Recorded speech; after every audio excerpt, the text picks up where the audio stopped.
My name is Kent and I'm 27 years old. So originally, I was born and I grew up in Cebu City. But then by 2012, my mother moved to Davao City for work and eventually we also moved there.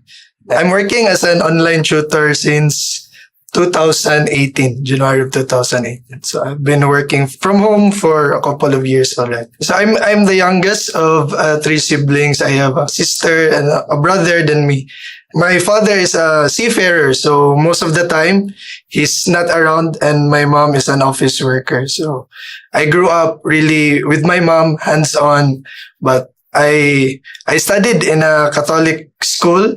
And my mom is a devout Catholic. So at an early age, I was already exposed to Christianity or Roman Catholic for the sake of just following it. I also serve as an altar server in the school and eventually in our parish. Then growing up in Cebu, most of you know it's maybe one of the most liberated cities then also. So the lifestyle as growing up as a teenager, then although we studied in a Catholic school, but the influences of other friends and teenagers, puberty stage, exploring, trying out life, being curious about what's outside.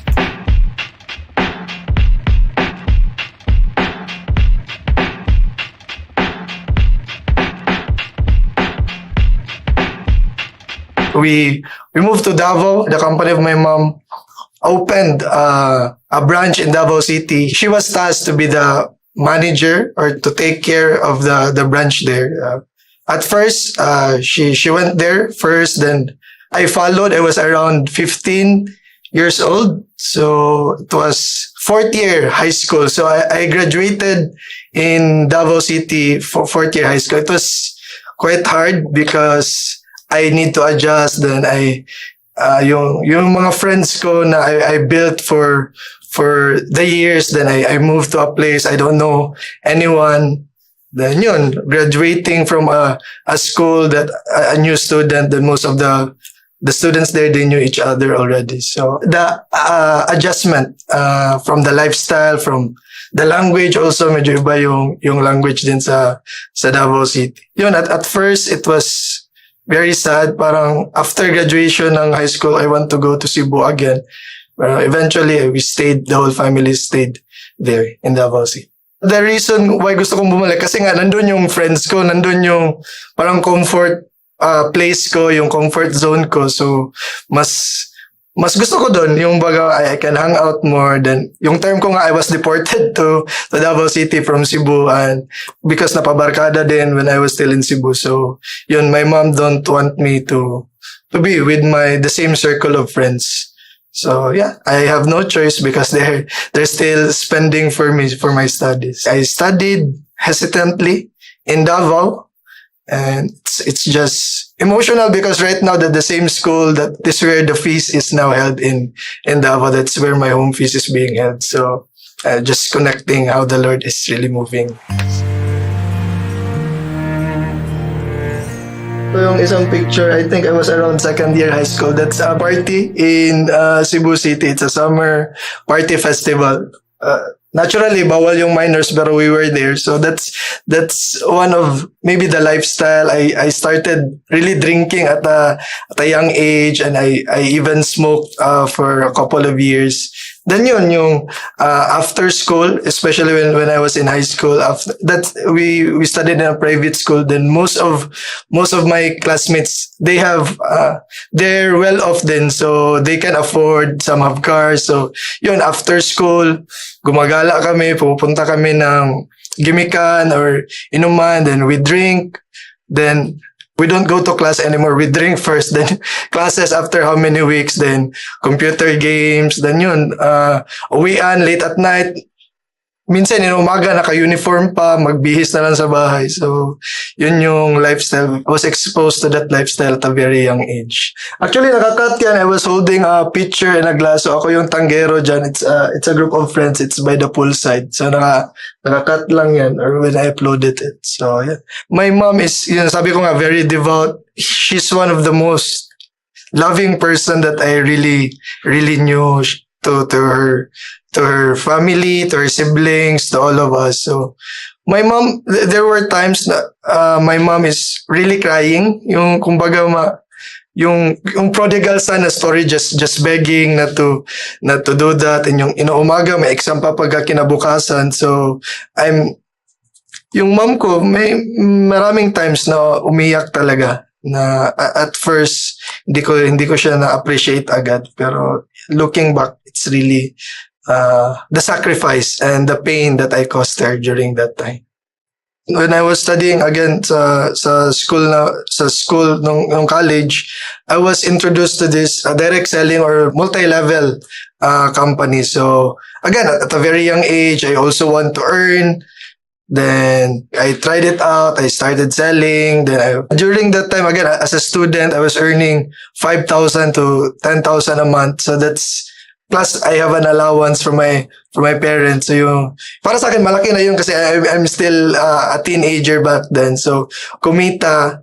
Tapos yun, parang yung priority hindi na yung studies. Gusto ko na lang gawin yun. Yung baga parang na-shock ka na meron. Pwede palang kitain. Ayoko nang graduate kasi, well, I was still studying. Pwede ko namang kitain. So, of course, the vices were still there. I was still drinking and smoking, partying. Pero yun yung mas naging focus ako dun sa direct selling or distributing products. And that's one of the reasons that I eventually dropped out of school. And that's another pain that my mother had to endure. But eventually, she said that she will just support me if whatever path that I want to take.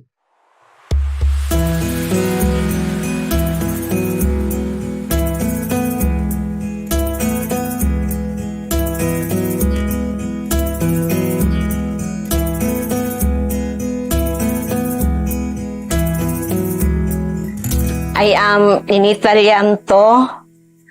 I'm 61 years old. Kent Eliseo's mother. Si Kent, sa Cebu, dyan na siya gianak. So, dito na siya nag-eskwela. Na-transfer na siya din sa Davao when he was 4th year high school. Ang high school life, mao ko na ang pinaka-crucial life of a teenager. So, murag diha sad ako ang na-observe. Kay before na siya, kanang elementary na siya, altar boy na siya sa Cebu. Murag, kuan kay dedicated na siya dito. So, gakuyog-kuyog sa kuan na niya, kung sa kuan pa murag stage mother. Kung ato na siya sa simbahan, na siya kuan sa dito ko, nagkuyog-kuyog. Pag high school na, nag-una manggod ko transfer diri, kay na-transfer akong work diri. So, nabili na siya sa Cebu. And then, murag na-notice na ako, nga nakuha na siya sa barkada. Until time nga, nabalhin na siya diri. So, murag magsigarilyo na, mag-inom na. Which murag, nakuansad ko ba kay, kung naabaya ka sa church ha, kanang murag server. So, wala man na siya mga friends nga mag-iuna na. Murag, na kuan lang siguro siya na nadala or basin for curiosity sake nga ni try. So, murag katong nga time, murag na kuansad ko ba, ingon ako nga, Lord, is this a trial? But still, I pray. Kuan, ma-transform, mabalik to for what he was. Oo. Then, auto na-observe na, kuan na to siya nga, katunga time, dili na kayo siya magsimba. Kaya na-notice na ko, na siya yung mga barkada. Pero ma-compare man ni mo, compare ito yung mga barkada when he was still serving, active siya sa church. Murag lahi na ba, lahi na nga group. When he graduated high school, nag-ingon siya, pwede ba siya mabalik sa Cebu? Kay musulod siya sa seminary. Giinan ako siya nga. Dinhilang usa ka sa Davao, mag-psychology. Then after that, pwede. So murag, paminaw ako, nawala nga interest sa pag-eskwela. At second year, dili na kayo siya kuan like before nga kanang kay since elementary performer yun na siya sa school. So kanang naagyo na siya top 1 na niya. Nag-eskwela na siya sa Cebu kana man sa private school niya, mag standard school sad ba, University of San Carlos. So kuan gyud nimo nga pag naabot na siguro siya, mo sa na akong gikuan na siguro katungging na nako siya nga dili lang siya musud sa seminary. Murag gi-surrender na nako niya kung unsa ba jud iyang plano para ni Kent nga. kung if he really wanted Ken to serve the Lord, then be it. Siya rin nakahibalo sa kuan para ni Ken. So kato kay nako nga dili to siya makasulod sa seminary, so pag iundang pa yun sa eskwela, so inako murag no more chance nga makaserve pa siya ni Lord. But God is really amazing. Kay after pagsulod niya sa kuan, pagsulod niya sa kani sa feast, and then karon nag-active siya sa kanang orphanage and other services, nag-active siya. So the Lord is really it's really amazing.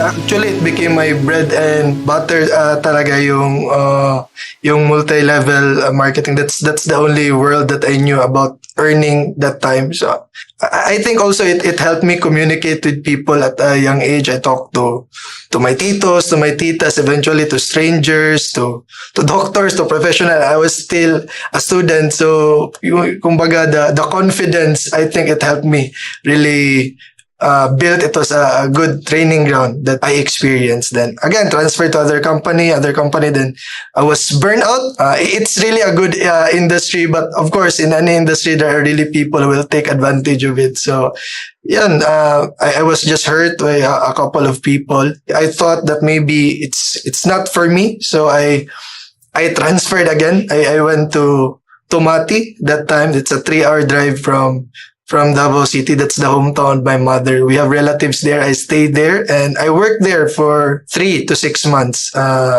in Mati. So that's where I worked corporate work. So when I moved to Mati, again, I want to just escape yung baga kung wala nakakilala sa akin doon, just the relatives. Then my tito asked me, he's connected in the city government of Mati, if I want to work. And at first, I really hate working because I don't want to be a 8 to 5 kind of person.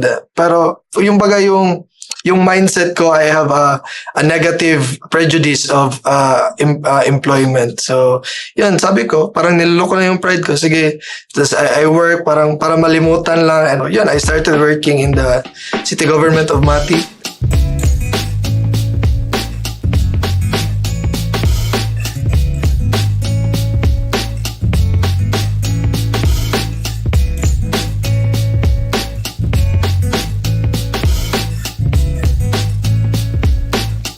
After Samati, I decided to come home to Davao. Maybe after 6 months, I went back here and I saw it on Facebook. Yung nga, binibiro ko pag may nagtatanong sa akin. It's the Holy Spirit who invited me. Kasi it's just a Facebook post, or it was an ad of one feast. Then I sabi ko, matagal ko na ito nakikita. Ngayon nakikita ko ulit. At that time, parang wala, kasi galing ako sa Mati, tapos hindi naman nag-work. Baga, back to zero na naman, wala ako ng Davao. So when I went to Davao, sabi ko, wala namang mawawala. So, yun, I attended my first feast as Feast SM Ecoland. So, I went there by myself.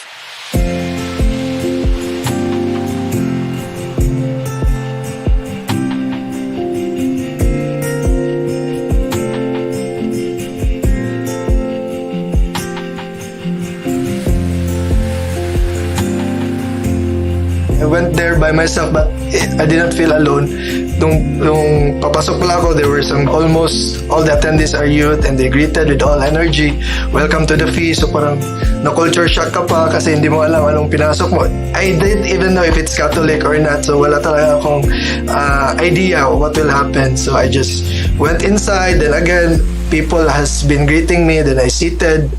Tapos yung worship, I don't remember the song anymore, pero yung worship awkward din kasi people are raising their hands, the emotions, people were crying, the lights are off. So baka nag-observe lang, just a typical first timer in the feast. So yun, yung sa akin parang hindi ako masyadong na-amaze. Sabi ko, okay lang, then pwede pa rin akong bumalik next time. Parang I did not close the door. Sabi ko, I could attend kung meron na namang sunod. The first time I attended the feast, they announced that there will be a feast break. There will be no feast the next week in preparation of Kerigma conference. Now it's a feast conference. So, kumbaga sabi ko, okay, baka next time din naman ako maka-attend. But I want to attend the KCON because they said Bo Sanchez will be there.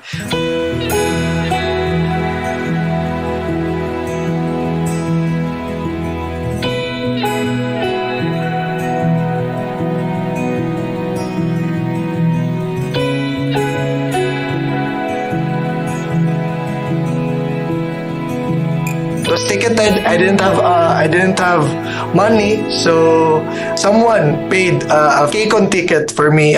Gifted it to me. Again, I attended my first KCON. I was also alone. I was by myself also. That time, that was my first time na huge crowd talaga and people were worshiping. I think that was the first time that I lifted my hands during the worship song, and I could not forget that song. It was Never Fail. So I think that's the response song. The theme was committed, and Brother Bo preached the last message. Stay long enough for the best wine. Yun yung sabi niya doon. And that time it hit me kasi again, during that previous years, I was into network marketing. I tried working. Then I think it did not work for me. So parang yung feeling ko, parang I'm a loser, parang sayang yung mga nangyari doon. Pero when Brother Bo said that you have to stay long enough for the best wine. So parang I was reassured that maybe may chance pa. And John Escoto before that said that you don't cut the tree. The word is yet. Dapat dugtungan daw yung yet, yung after every failures or setback. You don't cut the tree because it's not bearing fruit yet. Whenever fail, that song, I think I can remember the verse. It became my life verse. It's Philippians 1:6. He who began the good work in you will bring it into completion through Christ Jesus. So yun yung phrase, yung line ng never fail na I believe you'll complete the work that you began in. So I was maybe remembering that the seed that was planted when I was still serving in mass, in school, in our parish. And I think maybe Lord hindi pa too late siguro that God can still do something. God can still repair the damage maybe that I've done to myself and to my loved ones, to my family. So yun, it gave me hope na that song, it's really personal. It has a personal message.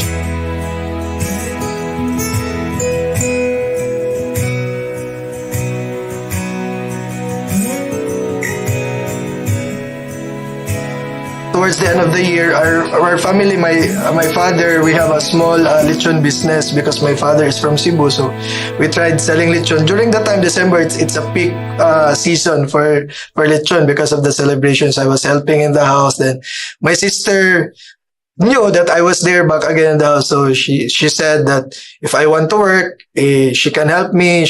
If I want to have an online work, she can help me. She can purchase a laptop for me. So with hesitation, again, parang sabi ko, wala naman akong choice. So I just tried. So I applied for an online work. Then by January, that was the first, I started working online, January of 2018 and until now. So my sister really picked me up, also helped me to start again and believe in me. So come January, feast na naman. So I attended, still living double life, just receiving, then still doing something after the feast or parang once a week lang si Lord. So other days, I am the Lord. So hindi pa rin ako nagsisimba and I don't receive the sacraments.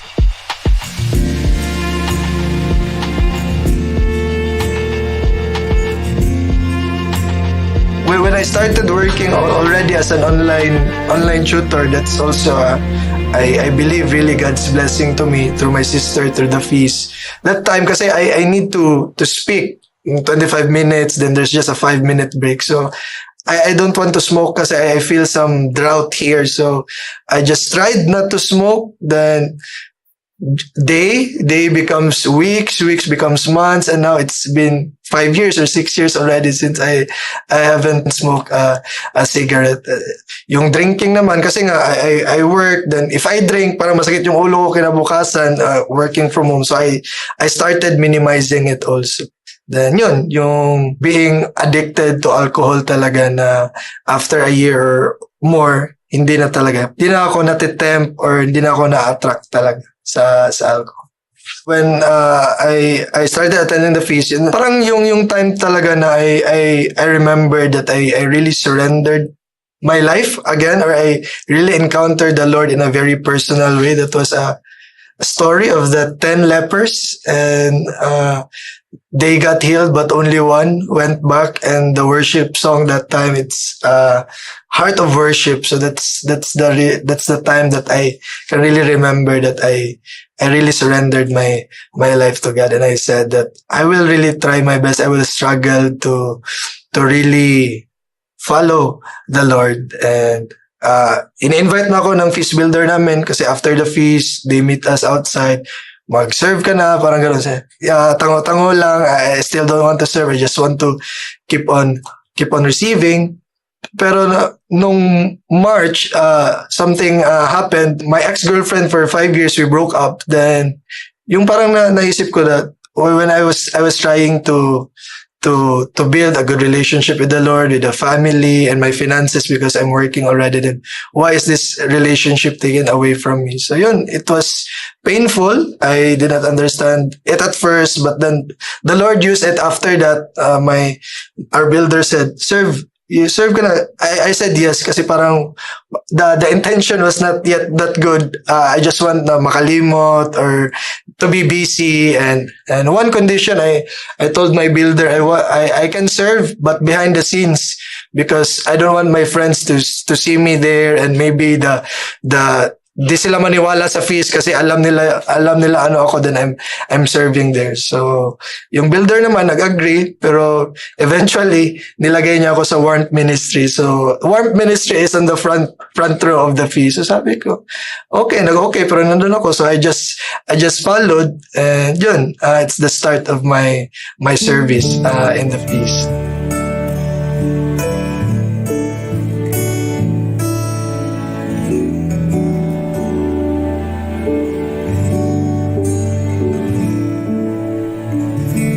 Yeah, yung chorus, yung I'm coming back to the heart of worship, and it's all about you.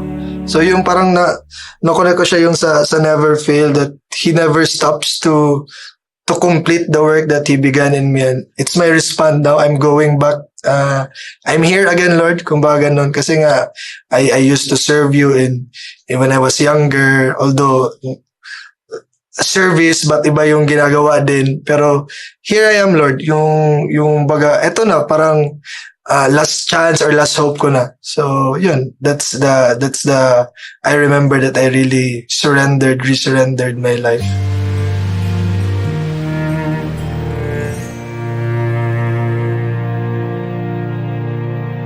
I was already serving that time, pero nahihiya pa akong mag-approach other servants. So I just sat down, naghihintay lang ako na natawagin. So I think that was also the first photo that I know na captured ako sa feast, and that's during a worship song. So yun, I think that's heartfelt na yung tumatagos na talaga yung the message and the songs, the worship songs too. So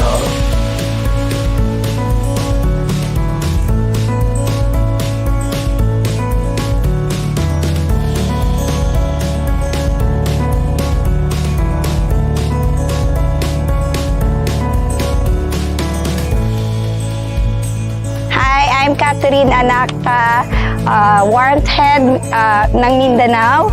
First na nakilala ko si Ken, first day na nakilala ko siya, sobrang down to earth na tao, sobrang bait.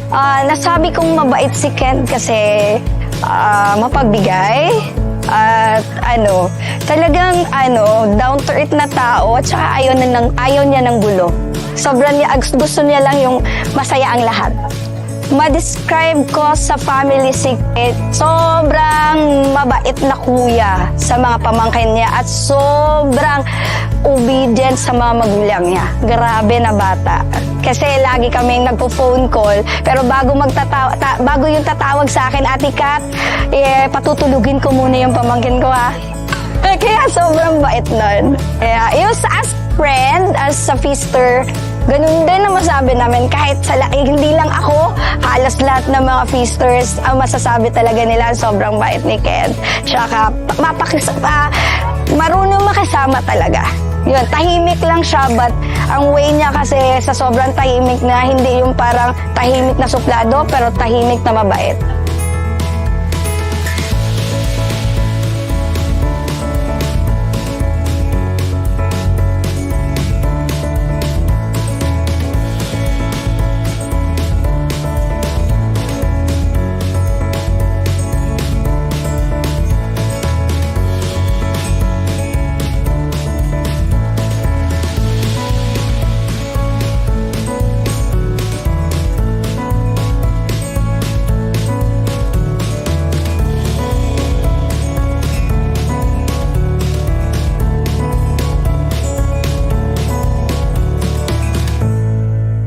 Our builder, Brother Arnold, texted or called me asking if I want to be a fish light planter for Mindanao. Yung question ko, anong gagawin? Sabi ko, wala naman akong alam dyan. And sabi ng builder ko, punta na ako sa other parts of Mindanao, then I'll start a fish light. Sabi ko, and that's still a pandemic. I think that's the level 1 or something. And my parents are already elderly, then we have 3 kids in the house, may mga pamangkin. So if I travel, that would still be a risk. And comfortable ako sa bahay. I'm working from home, serving from home. So, wala, safe na. Hindi na ako kailangan magmask and nasa bahay lang ako. So, sabi ng builder ko, you pray about it and tawagan kita. Sabi ko, I prayed. Pero initial ko talaga, ayaw ko. Kasi nga, I was comfortable. And so, yun. Tawag yung builder ko, nakapag-decide ka na? Sabi ko, no lang muna. Sabi niya, I will contact Brother Jing na daw, ako na daw magsabi. So, sabi niya, let's have lunch. So, when we talk, I said about the situation, he compromised, and iniisip ko anong nakita ni Bro Jing sa akin, or ano yung reason bakit na pinastart ng Feast Light. So, ako na-experience ko naman during the pandemic, the value, the power of being small, kasi nga yung feast namin became small, yung light group became small. So, we became more intimate with each other. We get to know the struggles, the stories, even the family. So our feast pre-pandemic, that's around 700 people, 2 sessions. So hi, hello lang, even the servants. We don't have really time na mag-usap. Pero during sabi ko, the light group really saved me during the pandemic. We get to journey, pray for one another, celebrate birthdays and victories, from house blessings to binyag to kasal. So we celebrate it. So sabi ko naman, yeah, maybe I have the credibility to really start or be with the Feast Light in Mindanao. That was March of last year. Then we have a Feast Light in Butuan. There are 2, but the one in Butuan, dun tayo first. I went to Butuan, met the leaders. Nagpakilala na ako ng sarili ko. Then I'm Kent. Then ganun, I messaged them. And yung Kidapawan din, just helping them start. Then we opened one in Samal Island, just a boat ride from Davao. It's a parish base na sa youth. Then in Jensan, in Coronadal, we also started it there. So, yan. Now, kasi I'm the Feast Light coordinator for Mindanao. So, it's whole Mindanao. We have 22 Feast Lights now. Then one, I am directly planting it. I am there every week because it's just near our house.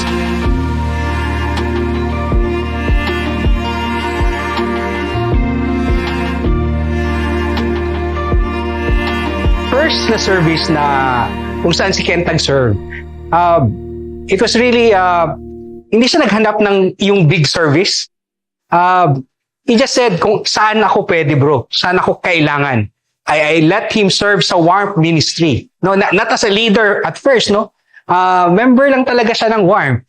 And there I saw how Kent is very faithful, generous, and humble. I've always known about the past life of Kent. His struggles with his families, vices, and even in his studies. But I'm really inspired, no, on how he really decided to change. No, because without him deciding, even with all the advices, the discipleship, it will not matter, no, because he really decided to change, and he was really very open to changing, and because of that, Kent has really touched so many lives for such a short span of time that he served in the ministry. Yeah, palakpakan natin si Lord. Sige, pwede na mo. O, sige. Ingnay mong katapad. Ready na ka? Ready na ka. 30 minutes na po. Ingnay mong katapad. Ay na, dili matulog. Dili matulog ha. So, unsa kito itong istoryahan? The past weeks? Unsa itong book sa Bible? Jonah. Oh, layo to si Joanne. Nag-birthday to ganyan si Ate Joanne. Jonah. So, nata sa 3rd week, no? So, 5 weeks, we will explore the book of Jonah, no? So,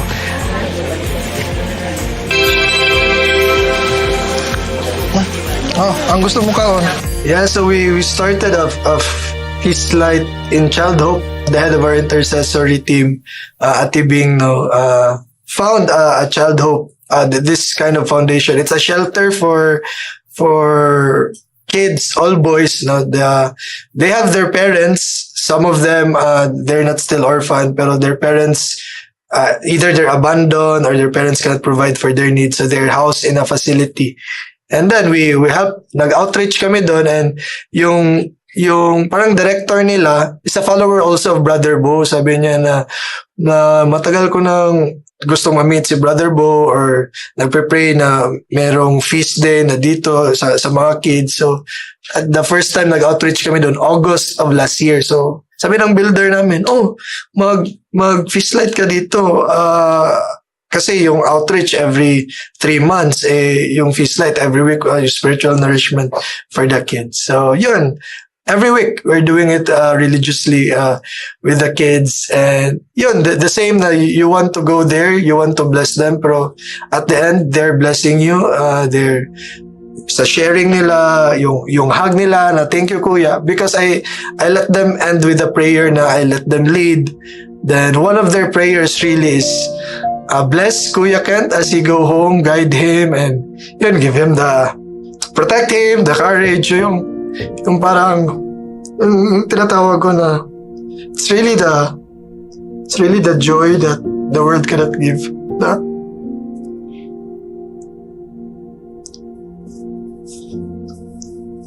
Yung masaya sila nakikita ko. One, dahil may tinapay akong dala. Pero aside from that, they asking anong book, anong Bible na naman yung i-learn natin ngayon, Kuya. So yun, na-touch lang ako kasi I have my pamangkin. I learned to value them more because of the kids. And I'm the youngest. I prayed for more siblings than my mother have 3 miscarriage. And I was asking why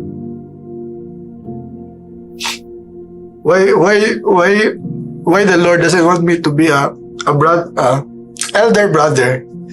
Then when I joined the feast, I was given the opportunity to head the warmth ministry. It's all the youth. That was the first time I was called Kuya by a lot of people.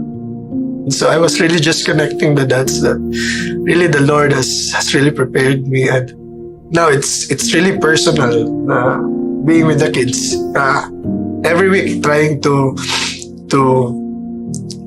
be there and to laugh, to cry. They're also emotional with their sharings, and I also introduced to them the value of giving. I told them that this that this facility is not funded. It is run by generous people, and you've been here for years.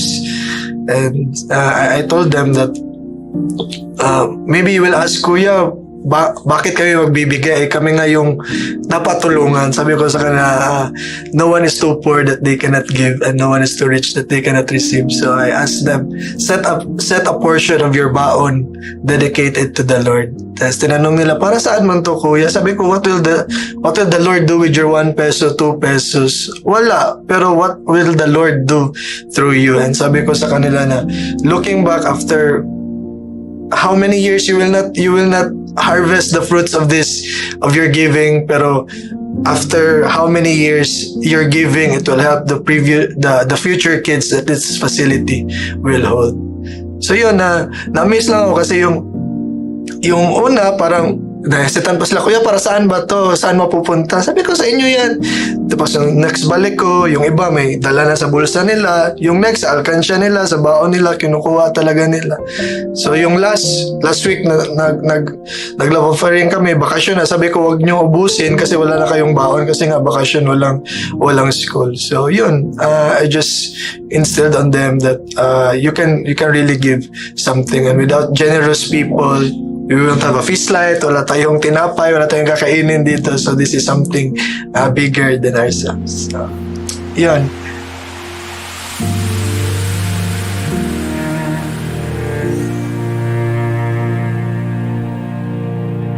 Yeah, I think this is the first. We still use a projector. That's the first time that we launched the feast light in childhood. That's our venue every week. So they were very happy kasi that's a non-sectarian facility. So there were other denominations going there, but no one can sustain going there every week. Parang iba kasi yung place namin medyo malayo sa city proper. So no one can go there every week. Parang once a month may pumunta doon. So sabi naman yung nagmamanage sa kanila, it's really a blessing kasi matagal na sila nagpe-pray. And bonus pa because it's the community of Brother Bo Sanchez. So, yun, we started it there. They're very happy, and going there every week after a series, nagtanong sila, Kuya, hindi ka na magbalik? Kasi tapos na, sabi ko, ano bang gusto nyo, magbalik or hindi? Sabi ko, syempre gusto magbalik. So sabi ko, parang bago din sa kanila na merong pupunta talaga doon, consistent every week. So that's the first time. After that, I wanted to be more intimate. Nag-laptop lang kami, tas parang round table. Maybe fulfilled. At that time, I don't know what breakthrough will happen. Career, physical, spiritual, and I went to a personal retreat during my birthday. I cycled alone on a mountain near the waterfall. So I just spent time there doing nothing, being with the Lord. And yun, I think it really prepared me. And looking back now, maybe it's really fulfilling seeing the fruits that God is really doing, and using me as having a small part in this work, that the experience of I am blessed with the feast, and not all can go to the feast, so why not we bring to the feast to that areas where there are no feasts yet. So I think it's fulfilling, although it's not all the time motivating. There will many times you're tired, naulanan, mainit, pero just knowing that this is not for me. This is something bigger, and I always tell them na parang hindi kami yung front act, parang nandun lang kami tagadala and I'm slowly immersing then other servants to the blessing pala kasi na nakikita ng iba yung ginagawa ko. One of our prayers to bring them in one of the feast conference, and we started it last year. We gave a ticket to their director. They attended the feast conference. Hopefully this year we can bring more kids to the feast conference.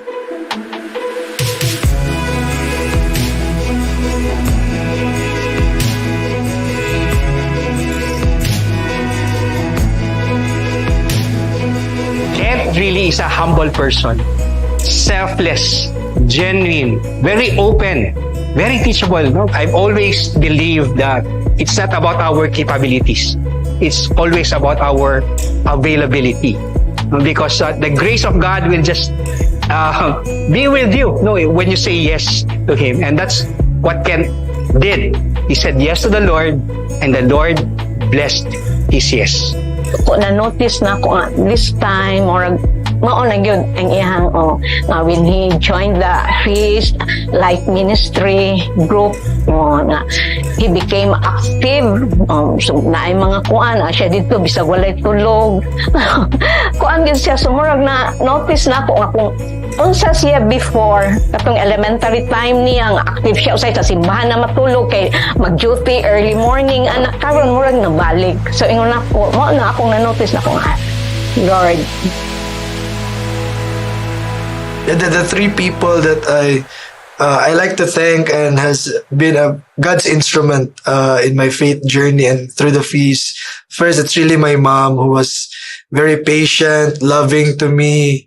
She was Jesus to me in flesh. I saw how she loved me, how she took care of me, even if I'm a sinner, even if I made mistakes.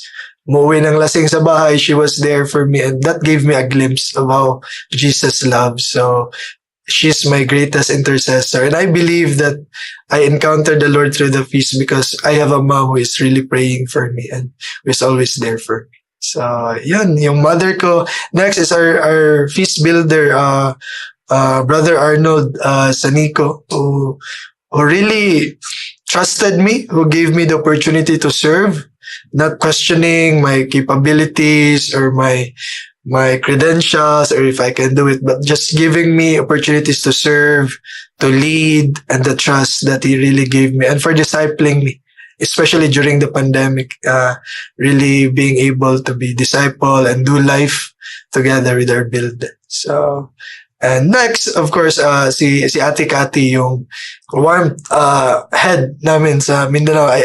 Because I was part of the warmth ministry, and she handles the warmth ministry, so we were able to have times together then, and even outside service. So very one call away din na ate namin sa Mindanao.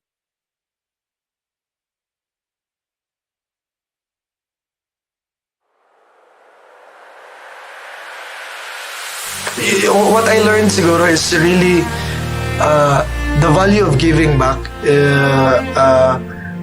There will be times that you will be helped, but don't forget really to give it back, kasi it's just paying forward. It does not have to stop from you. So no one invited me to the feast. I just I mentioned that I saw it on a Facebook post. Then during the pandemic, it became online, so it became a personal mission then to me to promote it online, because maybe there's someone there who just needs to see a Facebook post, a Facebook ad that could invite them to the feast and maybe bring one soul closer to the Lord. I also mentioned that my first KCON ticket, it was given to me, so I made a decision that every year I'll give away tickets. I want people to bless. The first person that I gave the ticket to, I offered it to the person who gave it to me, trying to pay it forward and giving it to other people year by year.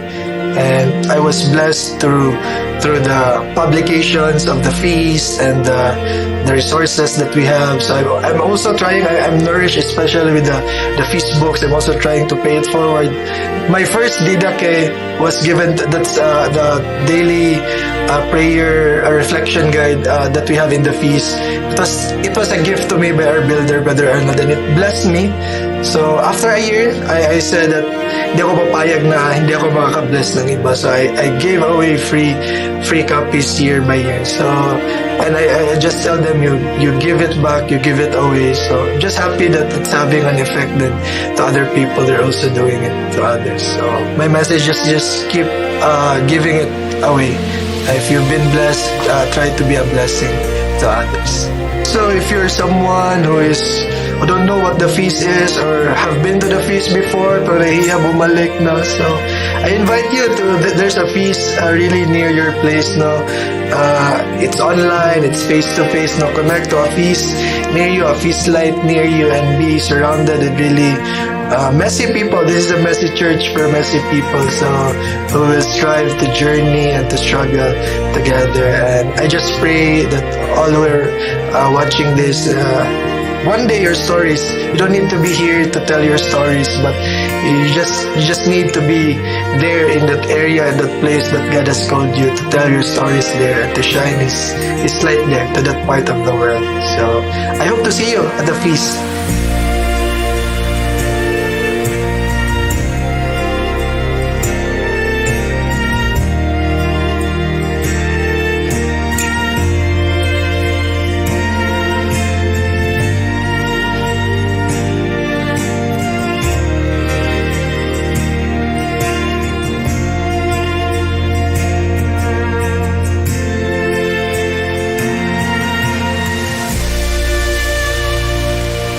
Until now, looking back, it's really God's grace na pulled me through.